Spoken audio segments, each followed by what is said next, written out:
Allison Beecroft here.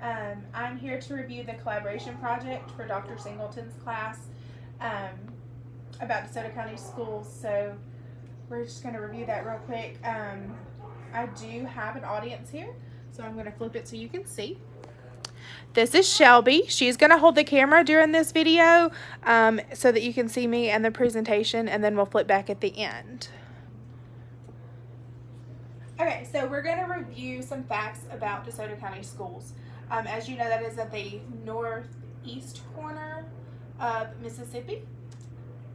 DeSoto County schools consist of 22 elementary schools from the Olive Branch, Hernando, South Haven, Walls, Horn Lake, and like surrounding areas. Because when you look at schools like Lewisburg, they pick up even in other counties that are on that line. Of DeSoto and Marshall County and things like that. We have 22 of the pre-K through 5th, 8 middle and 8 high schools, as well as 3 alternative schools. And the alternative schools are on the same campus in Horn Lake, but they consist of DCAC, which Gen Ed and SPED students can go to. We have Magnolia, which is for SPED students only, but you have to have a ruling of EMD, which is emotionally disturbed, or an AU ruling, which is autism. And your issue has to be like a behavioral issue at your home school. And then we have Alpha Omega, which is for SPED students only, but anyone can go there, and it's for the students that have a high enough offense that they would otherwise be expelled. But since they receive special education services, they cannot be expelled, and they go to Alpha Omega. We also have Career Tech West and Career Tech East, which is like our Botech Center, so students can go there junior and senior year for things like culinary, digital media, automotive, things like that. And it's different at each, like some kind of overlap, but each side of the county has one, and some do have different programs. There's approximately 35,000 students in DeSoto County schools, and about 5,400 of those receive special education services from pre-K through 12th. Because we do offer pre-K programs for students that are 3 and they can receive that IEP. Next, we're going to look at Horn Lake. That is where I work. I work at Horn Lake High School. We are located in Horn Lake, Mississippi. The school was built in 2006, and we're currently a 6A school, which is based on the amount of students that we have, pretty much, and we are the current 6A football champions for the state. So how do we collaborate at the lake? As we say, stop, collaborate, and listen, because we do it pretty well at the lake. Collaboration is when 2 or more people, or even 2 or more different groups, work together at the same goal. So as a unit, if we all work together and we all collaborate, then our one goal should be accomplished. And at the lake, our goal is consistency.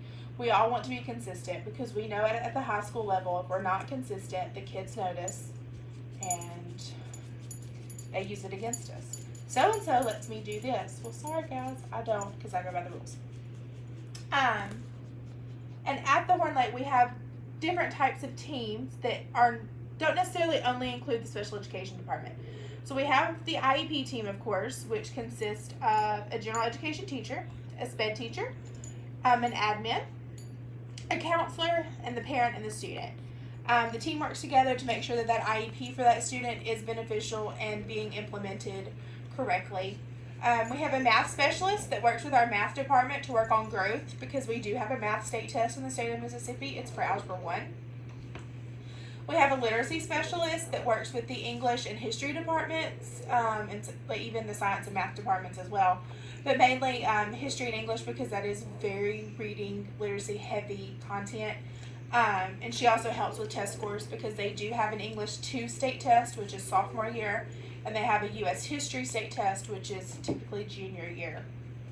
And they do have to pass those tests to graduate. We also have a biology 1 state test. And we have the RTI team, which is usually smaller, and the counselors mainly start this process and handle it until it becomes a need for SPED services. So that's typically the counselor and the student to monitor like a 504 or just the tiers for at-risk students. Next, we always encourage collaboration. We are a Title I school, so that means we have a high free and reduced lunch rate, a high poverty rate. We are a low socioeconomic area. So we do have to hold events to let the families know how we spend the Title I funds. So twice a school year, we hold a family night, which is where parents and students are encouraged to come out. We'll have like escape rooms set up. We'll have state testing informational rooms set up for like test preps or tutoring. We'll have colleges come out. We'll have information about graduation, senior night, freshman night, clubs, basically anything you can think of. We kind of all get together, we host events. The parents come out, the students come out, they get that information, and then we normally have like pizza and drinks for them at the end. Last year, everyone got a free, really thick, nice ACT practice book for everyone that showed up. Next, we do offer contact. It has to be done weekly, whether it's good or bad. We have to keep up a contact log, and that's not only for SPED personnel, that's for gen ed teachers as well. We have to have that contact, because if something does come up and we saw the signs and didn't tell the parent, hey, so-and-so is failing, then that's on us. And it's also, of course, collaboration is encouraged during IEP meetings, because everyone's opinion matters, because we all are there for that one student and we all know that student typically. Co-teaching. Co-teaching is a huge thing that we've been trying to enforce these last couple of years, because a lot of our veteran teachers aren't so used to it. But as new teachers coming in, that's what was encouraged for me in my undergrad studies. Co-teach, co-teach, co-teach. So looking at it, I'm all for it. So we have inclusion teachers that go into these state tested and core subjects, so we're in every math class, every English class, U.S. history, and biology 1, for sure. Like, we're in all of those with our students. So I typically am in the U.S. history department.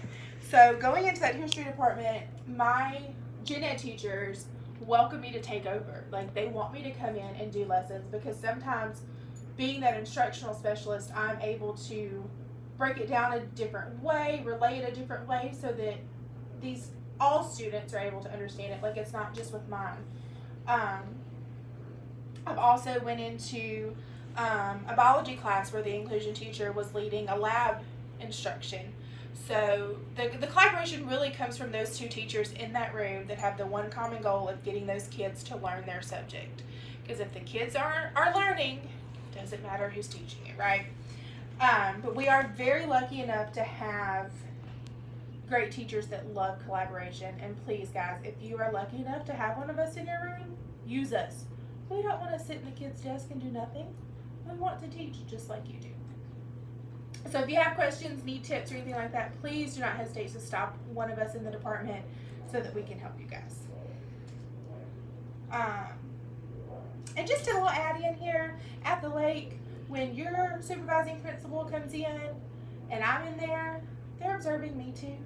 And when my supervising principal comes in, if they're not the same person, you're getting observed as well. So let's just let each other know and work together and be that one solidified unit. Paraprofessionals, these are our teacher's assistants.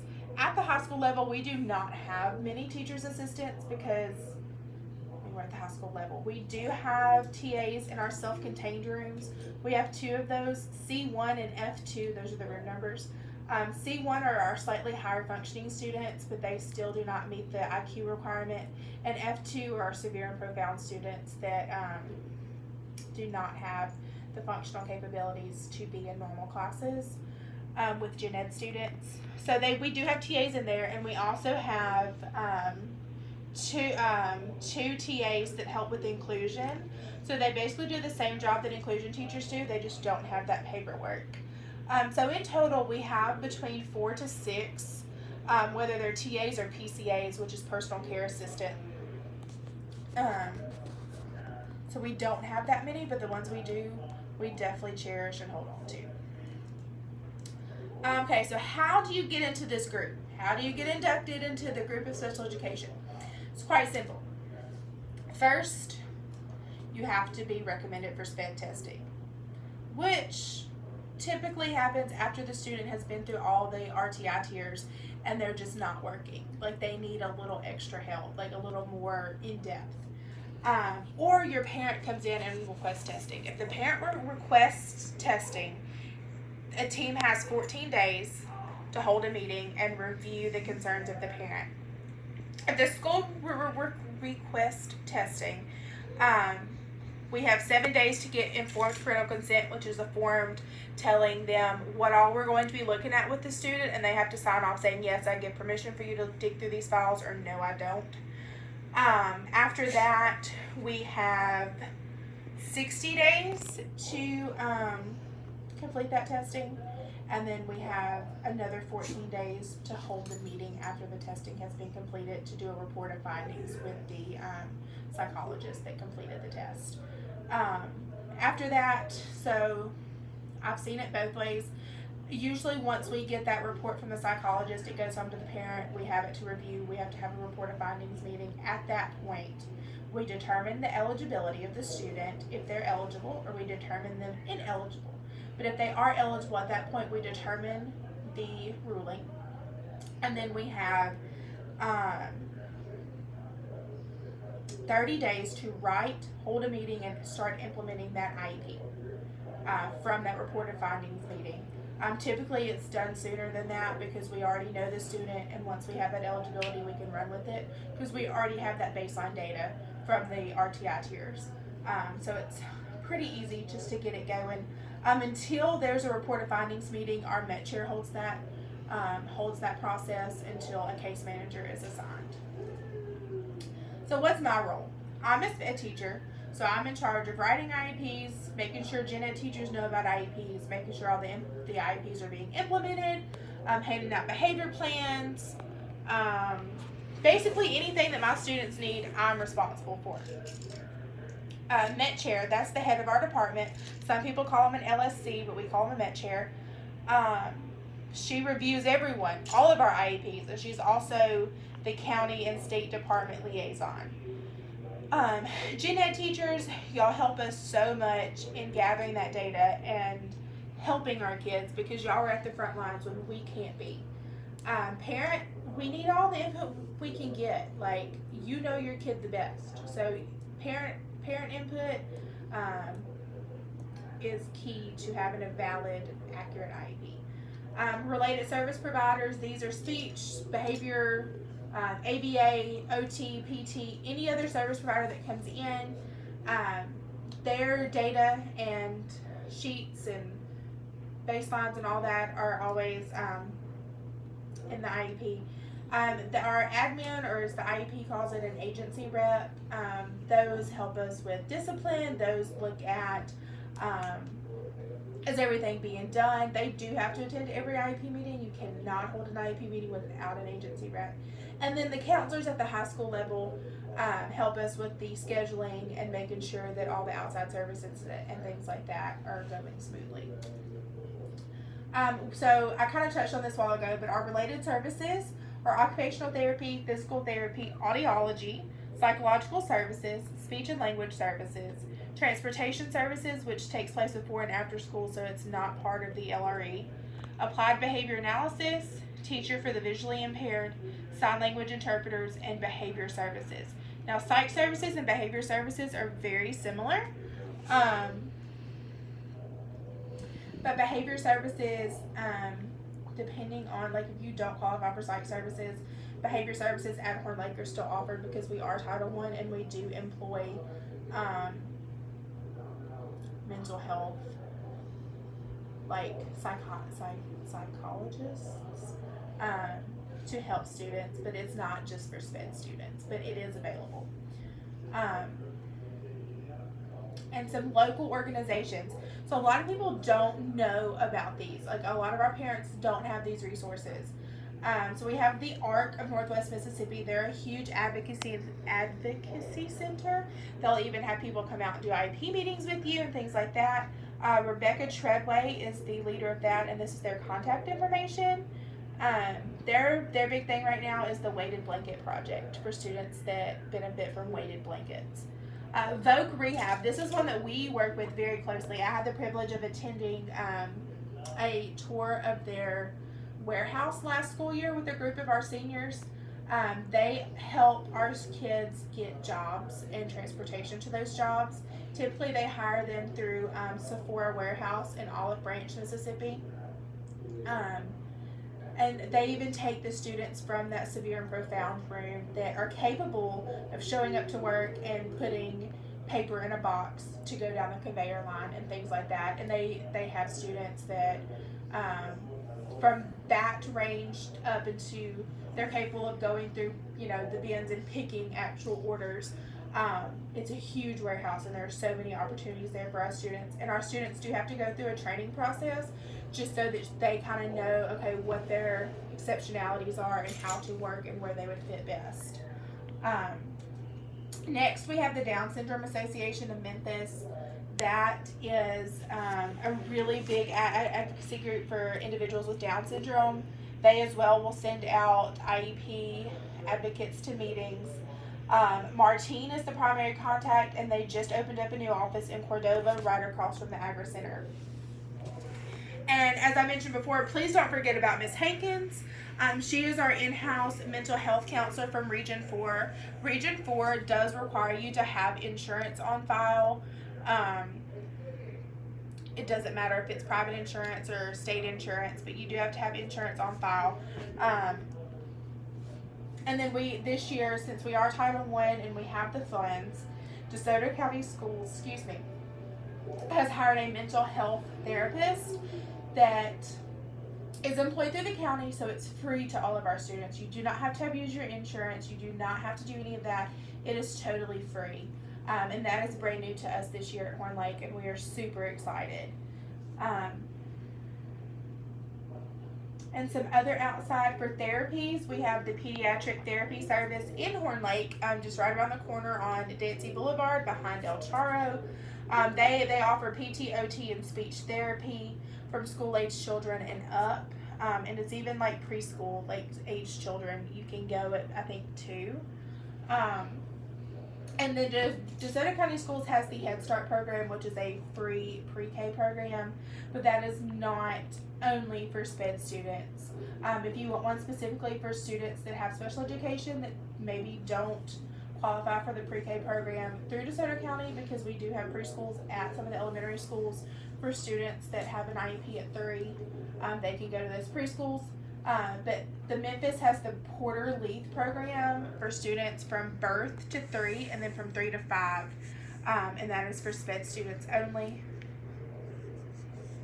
I just want to thank you guys for listening to this.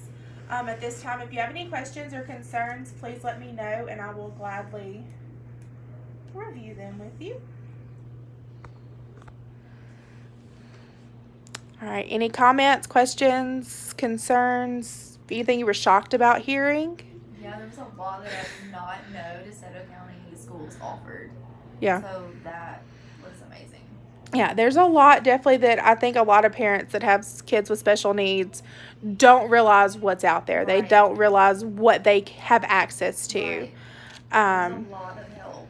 Yeah. There available. There's a lot of help. And a lot of it, like those outside services do have to have insurance, but a lot of individuals with special needs qualify for, like, was it Medicare or Medicaid? I don't remember. You care for the elderly and aid the poor, so Medicaid. Right. I think it's Medicaid. It's really complicated. It's one of the metas.